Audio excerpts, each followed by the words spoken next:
নমস্কাৰ ছাত্ৰ ছাত্ৰীসকল সকলো ছাত্ৰ ছাত্ৰীৰ বাবে ভিডিঅ'টো বহুত ইম্পৰ্টেণ্ট হ'বলৈ গৈ আছে আজি এইটো ভিডিঅ'ত বহুকেইটা গুৰুত্বপূৰ্ণ বিষয়ৰ ওপৰত আলোচনা কৰিম আজি প্ৰথমতে আলোচনা কৰিম শীঘ্ৰে খুলিব অসমত স্কুল কলেজ শিক্ষানুষ্ঠানসমূহ তাৰ পিছতে আলোচনা কৰিম 30 আগষ্টৰ আগত কৰাব লাগিব সকলোকে কৰোনা টেষ্ট তাৰ পিছত স্কুল কলেজ শিক্ষানুষ্ঠানলৈ যাব পাৰিব তাৰ লগতে আলোচনা কৰিম লগতে সকলো ছাত্ৰ ছাত্ৰী বাবে তিনিটা ভাল খবৰ লৈ আইছো স্কুল কলেজসমূহ পাদেশীকৰণ কৰা হ'ব বুলি এটা ডাঙৰ খবৰ আহিছে সকলোৱে এই ভিডিঅ'টো প্ৰথমৰ পৰা শেষলৈকে অতি মনোযোগেৰে চাই যাব আৰু চেনেলটো যদি এতিয়ালৈকে আপোনালোকে সাবস্ক্ৰাইব কৰা নাই তেনেহলে চেনেলটো সাবস্ক্ৰাইব কৰিব আৰু ভিডিঅ'টো আপোনালোকৰ যিমানখিনি ফ্ৰেণ্ড আছে হোৱাটছআপত সকলোলৈ এই ভিডিঅ'টো শ্বেয়াৰ কৰিব আহক আমি ভিডিঅ'টো আৰম্ভ কৰো ছাত্ৰীসকল তোমালোকে এই পেজ কেইটাত সুন্দৰভাৱে মনোযোগ দিয়া প্ৰথমে আলোচনা কৰিম 21 আগষ্টৰ পৰা 30 আগষ্টৰ ভিতৰত ৰাজ্যৰ সকলো শিক্ষক কৰ্মচাৰীয়ে কৰোনা টেষ্ট কৰাটো বাধ্যতামূলক যদি নিগেটিভ ওলাই তেনেহলে স্কুল কলেজ সমূহত যাব পাৰিব তাৰ পিছতে কোৱা হয় যে শিক্ষামন্ত্ৰীৰ সংবাদ মেলত আন এক গুৰুত্বপূৰ্ণ ঘোষণা ডক্টৰ হিমন্ত বিশ্ব শৰ্মাৰ 21 আগষ্টৰ পৰা 30 আগষ্টৰ ভিতৰত সকলো শিক্ষক কৰ্মচাৰী কোভিড টেষ্ট কৰাবলৈ নিৰ্দেশ দিছে কিয়নো 21 পৰা 30 আগষ্টৰ ভিতৰত কৰোনা টেষ্ট কৰিব লাগিব আৰু 1 ছেপ্টেম্বৰৰ পৰা স্কুল কলেজ খোলাৰ সম্ভাৱনা আছে তাৰ পিছতে কোৱা হৈছে বাধ্যতামূলক এই কোভিড টেষ্ট বিশ্ববিদ্যালয় পৰ্যায়ৰ পৰা প্ৰাথমিক পৰ্যায়লৈকে সকলো শিক্ষক কৰ্মচাৰীয়ে কৰিব লাগিব এই কৰোনা টেষ্ট প্ৰথম শ্ৰেণীৰ পৰা বিশ্ববিদ্যালয় কলেজ যিমানখিনি স্কুল কলেজ আছে সকলোৰ বাবে প্ৰাইভেট হোক বা চৰকাৰী হোক সকলোৰ বাবে কৰোনা টেষ্ট কৰাটো বাধ্যতামূলক হ'ব পিছতে কয় যে টেষ্ট কৰাৰ পাছত 1 ছেপ্টেম্বৰৰ পৰা কৰ্মস্থলীত উপস্থিত হ'ব লাগিব শিক্ষক কৰ্মচাৰীসকলক কৰোনাৰ নিগেটিভ হোৱা প্ৰমাণপত্ৰ দেখুৱাই যোগদান কৰিব লাগিব কৰ্মস্থলীত কোনো শিক্ষক কৰ্মচাৰী উপস্থিত নাথাকিলে তেওঁলোকৰ ওপৰত গ্ৰহণ কৰা হ'ব এটা ব্যৱস্থা তাৰ পিছত কোৱা হয় যে কেন্দ্ৰীয় চৰকাৰৰ নিৰ্দেশ পোৱাৰ লগে লগে অসমত খোলা হ'ব শিক্ষানুষ্ঠানসমূহ তাৰ পিছত কোৱা হয় সকলোবোৰ দেশ পৰ্যালোচনা কৰি থকাৰো কথা অৱগত কৰিলে মন্ত্ৰী ডক্টৰ হিমন্ত বিশ্ব শৰ্মাই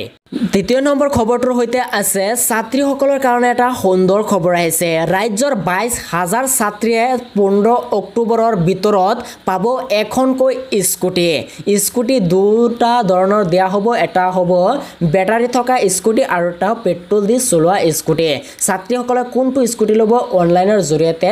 আবেদন কৰিব লাগিব কোৱা হৈছে যে জনতা ভৱনত স্বাস্থ্য মন্ত্ৰী হিমন্ত বিশ্ব শৰ্মাৰ এক গুৰুত্বপূৰ্ণ সংবাদ মেল এই সংবাদ মেলতে কেইবাটাও গুৰুত্বপূৰ্ণ ঘোষণা কৰে স্বাস্থ্য মন্ত্ৰীগৰাকীয়ে হায়াৰ সেকেন্ডাৰী পৰীক্ষাত প্ৰথম স্থান পোৱা ইয়াত 22 গৰাকী দিয়া আছে ইয়াত হ'ব 22000 গৰাকী ছাত্ৰীক প্ৰদান কৰা হ'ব এখনকৈ স্কুটি হৈছে যে 15 অক্টোবৰৰ ভিতৰত 22000 ছাত্ৰীক প্ৰদান কৰা হ'ব এখনকৈ স্কুটি আধুনিক পেট্ৰল চালিত স্কুটি প্ৰদানৰ কথা ঘোষণা কৰিছে স্বাস্থ্য মন্ত্ৰীগৰাকীয়ে কিন্তু যিসকলে ইলেক্ট্ৰনিক স্কুটি বিচাৰে তেওঁলোকে সেৱা অনলাইন ORG গৈ জনাব পাৰিব লাগিব অৰ্থাৎ ইয়াত সেৱাৰ যেটো অফিচিয়েল ওয়েবসাইট sevaonline.org হেতু অফিচিয়েল ওয়েবসাইটত গৈ জনাব লাগিব ইলেক্ট্ৰনিক স্কুটি লাগে বুলি তাৰ পিছত কয় যে প্ৰতিখন স্কুটিৰ বাবদ চৰকাৰে বয় কৰিব 50,000 পৰা 55,000 টকা এখন স্কুটিৰ দাম থাকিব 50,000 পৰা 55,000 টকা লৈকে তাৰ পিছত কয় যে 3 বছৰলৈ কোনো ছাত্ৰীয়ে বিক্ৰী কৰিব নোৱাৰিব লাভ কৰা স্কুটিখন ছাত্ৰীসকলে এই যিখন স্কুটিক দিয়া হ'ব সেই স্কুটিখন 3 বছৰৰ ভিতৰত বিক্ৰী কৰিব নোৱাৰিব ছাত্ৰীসকলে ঘৰত পেলাই থব লাগিব কিন্তু বিক্ৰী কৰিব নোৱাৰিব আৰু লগতে কোৱা হৈছে যে ছাত্ৰীসকলক যেটো হেলমেট দিয়া হয় সেই হেলমেটসমূহ দিয়া নহব ছাত্ৰীসকলে নিজস্বভাৱে সেই হেলমেটসমূহ কিনি ল'ব লাগিব পিছতে এটা ডাঙৰ খবৰ আহিছে মাত্ৰ 100 গৰাকী শিক্ষকৰ উপস্থিতিত এবাৰ অনুষ্ঠিত হ'ব ৰাজ্যিক শিক্ষক দিৱস 2 অক্টোবৰৰ দিনা শিক্ষক দিৱস পালন কৰা হয় জনতা ভৱনৰ সংবাদ মেলত শিক্ষক দিৱস লৈ গুৰুত্বপূৰ্ণ ঘোষণা স্বাস্থ্য তথা শিক্ষামন্ত্ৰী ডক্টৰ হিমন্ত বিশ্ব শৰ্মাৰ এবাৰ ৰাজ্যিকভাৱে অনুষ্ঠিত শিক্ষক দিৱসত মাত্ৰ 100 গৰাকী শিক্ষকে উপস্থিত থাকিব পাৰিব কৰোনা কেন্দ্ৰিক পৰিস্থিতিৰ বাবে এই সিদ্ধান্ত গ্ৰহণ কৰিছে অসম চৰকাৰে অৰ্থাৎ ৰাজ্য চৰকাৰে কোৱা হয় যে জিলা পৰ্যায়ত অনুষ্ঠিত কৰা শিক্ষক দিৱসৰ কাৰ্যসূচী 50 গৰাকী শিক্ষক লৈ অনুষ্ঠিত কৰিবলৈ নিৰ্দেশ দিয়া হৈছে। এইবাৰৰ শিক্ষক দিৱসত ছাত্ৰসকলে অংশ ল'ব নোৱাৰাৰ কথাও ঘোষণা কৰিছে শিক্ষামন্ত্ৰী ডক্টৰ হিমন্ত বিশ্ব শৰ্মাই। নম্বৰ এটা গুৰুত্বপূৰ্ণ খবৰ আহিছে শিক্ষামন্ত্ৰীৰ ঘোষণা 197খন হাইস্কুল আৰু 149খন জুনিয়ৰ কলেজ প্ৰাদেশিকৰণ কৰা হ'ব। বিদ্যালয়ৰ প্ৰাদেশিকৰণৰ ওপৰত শিক্ষামন্ত্ৰী হিমন্ত বিশ্ব শৰ্মাৰ সংবাদমেলত বিশেষ গুৰুত্বপূৰ্ণ এটা সংবাদমেল 197খন হাইস্কুল প্ৰাদেশিকৰণ কৰা হ'ব। কৈছে যে 149খন জুনিয়ৰ কলেজ প্ৰাদেশিকৰণ কৰাৰ কথা ঘোষণা কৰিছে ডক্টৰ হিমন্ত বিশ্ব শৰ্মাই। 27খন নতুন কলেজকো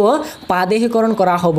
আৰু মুঠ 355খন শিক্ষানুষ্ঠান প্ৰাদেশিকৰণ কৰা হ'ব বুলি ঘোষণা কৰিছে আজিৰ সংবাদমেলত ডক্টৰ হিমন্ত বিশ্ব শৰ্মাই। তাৰ পিছতে কয় যে নৱেম্বৰত বিদ্যালয় প্ৰাদেশিকৰণৰ দ্বিতীয় তালিকা প্ৰকাশ পাব। নৱেম্বৰ মাহত তৃতীয় তালিকা প্ৰকাশ পাব।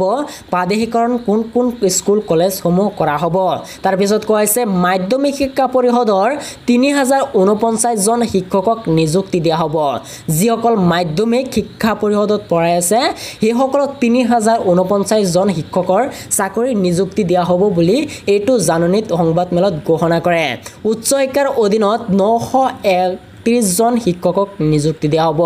উচ্চ শিক্ষাৰ অধীনত 931টা পোষ্ট খালি আছে, সেই 31টা পোষ্ট নিযুক্তি দিয়া হ'ব বুলি এই জাননীটোত ঘোষণা কৰে ডক্টৰ হিমন্ত বিশ্ব শৰ্মাই। পিছতে এটা ডাঙৰ খবৰ আহিছে শিক্ষকসকলৰ বাবে 1 ছেপ্টেম্বৰৰ পৰা স্কুললৈ নগ'লে নাপাব শিক্ষকসকলে দৰমহা। ইয়াত কৈছে ডিজিটেল ডেস্ক 1 ছেপ্টেম্বৰৰ পৰা সকলো শিক্ষক কৰ্মচাৰীক কৰ্মত যোগদান কৰিবলৈ নিৰ্দেশ প্ৰদান কৰিলে শিক্ষামন্ত্ৰী ডক্টৰ হিমন্ত বিশ্ব শৰ্মাই। কৰোনা পৰীক্ষা সম্পন্ন কৰি যদি নিগেটিভ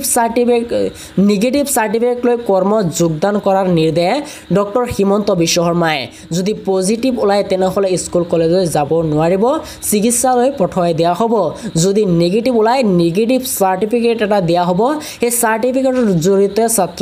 শিক্ষকসকলে যাব লাগিব কলেজ স্কুলসমূহলৈ। যদি কোনো শিক্ষক কৰ্মচাৰীয়ে 1 ছেপ্টেম্বৰত কৰ্মত যোগদান নকৰে তেওঁলোকৰ দৰমহা কৰ্তন কৰা কথা সদৰি কৰিলে মন্ত্ৰীগৰাকীয়ে। কোনোবা শিক্ষকে যদি 31 ছেপ্টেম্বৰৰ পৰা স্কুল কলেজলৈ নাযায় তেনেহ'লে দৰমহা নিদিয়ে বুলি সদৰি কৰিছে ডক্টৰ হিমন্ত বিশ্ব শৰ্মাই। উল্লেখযোগ্য যে এই সংবাদমেলত শিক্ষাৰ্থীসকলৰ কথা চিন্তা কৰি 21 আগষ্টৰ পৰা 30 আগষ্টৰ ভিতৰত সকলো শিক্ষক কৰ্মচাৰীক কৰোনা টেষ্ট কৰাবলৈ নিৰ্দেশ প্ৰদান কৰিছে ডক্টৰ হিমন্ত বিশ্ব শৰ্মাই। আজিৰ এইকেইটা গুৰুত্বপূৰ্ণ ছাত্ৰসকলৰ বাবে আছিল গুৰুত্বপূৰ্ণ খবৰ। সকলো ছাত্ৰ ছাত্ৰীয়ে এই ভিডিঅ'টো শ্বেয়াৰ কৰিবা আৰু যিসকল ছাত্ৰী সেইসকলৰ কাৰণে সুন্দৰ এটা খবৰ আহিছে স্কুটি দিয়া হ'ব এখনকৈ আৰু কেনেকৈ অনলাইনত গৈ চেক কৰিবা সেইটো মই আৰু এটা ভিডিঅ'ৰ সৈতে জনাম আৰু স্কুটি কেনেকৈ দিয়া হ'ব কি সম্পূৰ্ণ ডিটেইলছখিনি মই আৰু এটা ভিডিঅ'ত দি দিছোঁ। মই ডিছক্ৰিপশ্যনত এটা লিংক ৰাখি দিম, তোমালোকে সেই ডিছক্ৰিপশ্যনৰ লিংকটোত ক্লিক কৰি স্কুটি কেনেকৈ লাভ কৰিবা সেয়াৰ ভিডিঅ'টো তোমালোকে চাব পাৰিবা আৰু তোমালোকে সকলোলৈ ভিডিঅ'টো শ্বেয়াৰ কৰিবা। থেংক ইউ আজিলৈকে মানে